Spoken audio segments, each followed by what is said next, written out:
Saudari, saudara yang dikasihi Tuhan, saya kira perumpamaan ini merupakan salah satu yang paling populer di antara perumpamaan-perumpamaan dalam Injil ya, tentang talenta. Dan saya membaca di salah satu buku bahwa dikatakan bahwa talenta itu suatu satuan keuangan ya, satuan moneter. Dikatakan satu talenta itu sama dengan 6.000 dinar.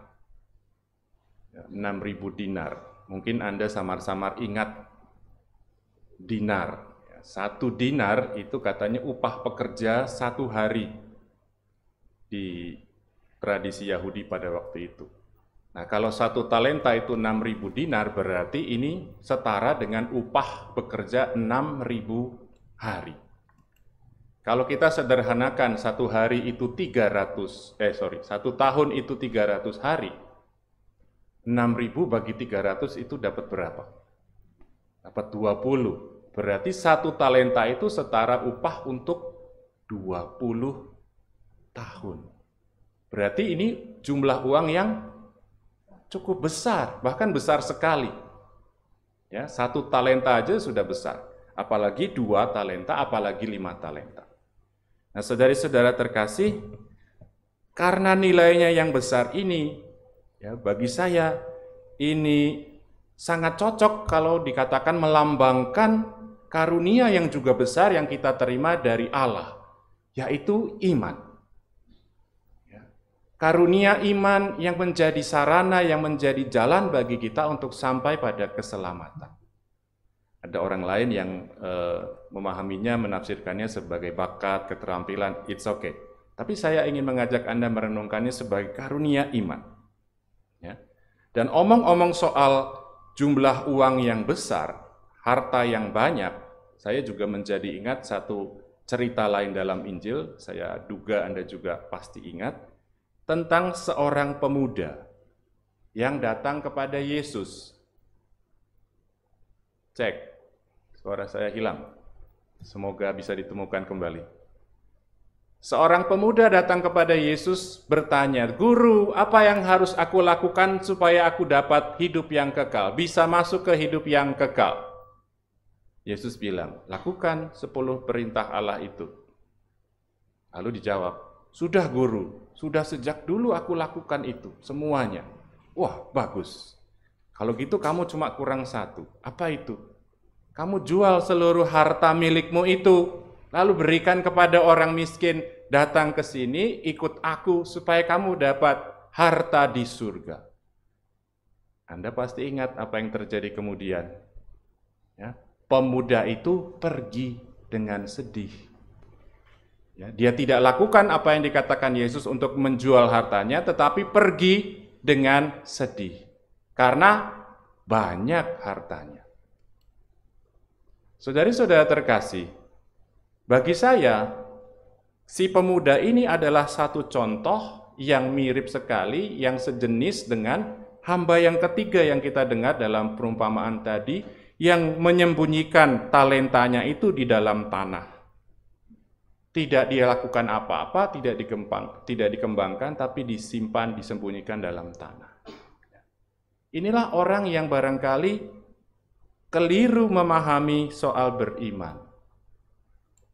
Mungkin dibayangkan bahwa beriman itu berarti melaksanakan perintah Tuhan, hukum Tuhan, apalagi yang tertulis-tertulis. Dan katanya itulah yang dimaksudkan oleh Yesus dengan hamba ketiga. Orang-orang Farisi, ahli-ahli Taurat itu begitu kelakuannya. Pandangannya keliru tentang Allah. Dibayangkan bahwa Allah ini pemberi hukum, yang sewaktu-waktu kapan saja bisa murka, bisa marah besar kalau hukumnya tidak dilaksanakan atau tidak dilakukan dengan baik. Maka mereka memelihara hukum, ya, dijagain, dibikin pagar supaya hukumnya ini tetap ada. Mereka tidak mampu masuk ke dalam hukum itu dan melihat bahwa di situ ada kasih Allah. Mereka tidak mampu menjalin relasi dengan Allah lalu menghasilkan buah-buah. Mereka takut akan Allah. Saudari-saudara terkasih, kerap kali ini juga menjadi mindset kita, cara berpikir kita tentang Allah. Lalu apa yang kita kerjakan juga terpengaruh oleh itu. kita kaku sekali. Sebaliknya, waktu merenungkan hamba pertama dan kedua yang menerima 5 dan 2 talenta lalu memberikan hasil, saya juga ingat sesuatu yang lain. Kebetulan ingatan saya lagi bagus, jadi ingat macam-macam hal. Ada cerita dari 2 orang ibu yang bercerita kepada saya. Semoga cerita ini tidak menyinggung mereka, tapi justru bisa semakin menginspirasi bagaimana meneguhkan iman orang lain.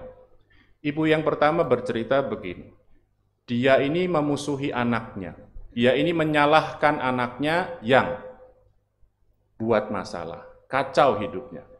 Disekolahin ke luar negeri, bukan berhasil, gagal. Bukan hanya gagal, kecanduan narkoba. Bukan hanya kecanduan selama 10 tahun. Setelah bisa selesai, tidak bisa apa-apa. Tergantung. Jadi pribadi yang tidak bisa buat apa-apa dan tergantung pada orang lain. Dan ibu ini marah luar biasa, kecewa dan seterusnya. Memusuhi, menyalahkan. Singkat cerita, lewat perjuangan jatuh bangun, ibu ini bisa kemudian sampai pada kesadaran bahwa, oh enggak bisa, saya enggak bisa menyalahkan terus. Itu bukan hanya salahnya dia, saya juga punya salah, dan seterusnya. Bisa memaafkan, bisa menerima, bisa memahami anaknya ini. Ibu yang kedua, bukan dengan anaknya, tapi persoalan dengan suami. Karena dia mendapati suaminya ini punya hubungan, berselingkuh dengan perempuan lain. Tentu marah luar biasa. Para perempuan yang ikut misa ini, para istri bisa membayangkan sakitnya dan marahnya gimana. Ya, itu juga yang dia rasakan seperti orang-orang lain. Tetapi ada bedanya bahwa perempuan ini, ibu ini, meskipun sakit, meskipun luka, dia lebih ingin sembuh dari lukanya itu daripada dia ingin menghancurkan, melukai orang-orang yang menyakiti dia. Dia lebih ingin sembuh, maka dia ingin berdamai dengan semuanya. Akhirnya juga tentu saja dengan proses jatuh bangun, dia memaafkan suaminya, dia merangkulnya kembali untuk bersama-sama mengusahakan lagi rumah tangga yang baik. Dia pun memaafkan perempuan ini, bahkan bisa dikatakan berteman. Dia cari tahu, dia ngobrol, kamu nih siapa, dari mana, dan seterusnya, mengenal lebih dekat perempuan. Saudari-saudara terkasih, saya tidak tahu persis bagaimana kehidupan beriman 2 orang ibu ini. Apa yang mereka lakukan, apa yang mereka kerjakan. Tetapi kita lihat ada sesuatu yang luar biasa yang muncul dari keduanya. Bagi saya inilah buah-buah iman yang dikembangkan. Nah, saudari-saudara terkasih, hari ini kita diingatkan bahwa kita diberi karunia iman oleh Tuhan. Dan Tuhan ingin agar iman ini dikembangkan, tidak didiamkan. Dan dikembangkan dengan pandangan pengertian yang benar. Dan pengertian yang benar tentang Allah mengandaikan juga relasi yang baik, yang erat dengan Allah. Relasi yang baik dan erat dengan Allah tidak bisa didapat dengan kemalasan. Tidak bisa didapatkan dengan suam-suam kuku. Tidak bisa didapatkan dengan formalitas, sekedar ikut misa, sekedar ikut pengajaran, webinar, dan lain-lain. Sekedar rosario, sekedar novena. Kita perlu memiliki hati cinta yang sungguh-sungguh pada Allah, yang membuat kita ketika melakukan semua hal itu, mengharapkan juga sungguh-sungguh dalam hati kita perubahan dalam relasi kita dengan Allah. Perubahan yang memampukan kita lebih berani, lebih bersedia melakukan kehendak Allah, menyerahkan hidup kita pada Allah, menggantungkan hidup kita pada Allah. Seperti kedua orang ibu tadi menurut saya.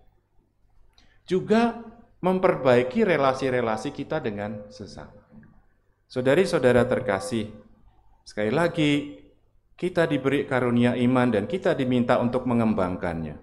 Semoga kita sungguh-sungguh bisa mempertanggungjawabkan ini agar pada akhirnya pada waktu Tuhan memang membuat perhitungan dengan kita, seperti Tuhan tadi membuat perhitungan dengan hamba-hambanya, kita bisa dengar Tuhan berkata kepada kita, "Hai, baik sekali perbuatanmu itu, hai hambaku yang baik dan setia. Masuklah, turutlah dalam kebahagiaan Tuhanmu."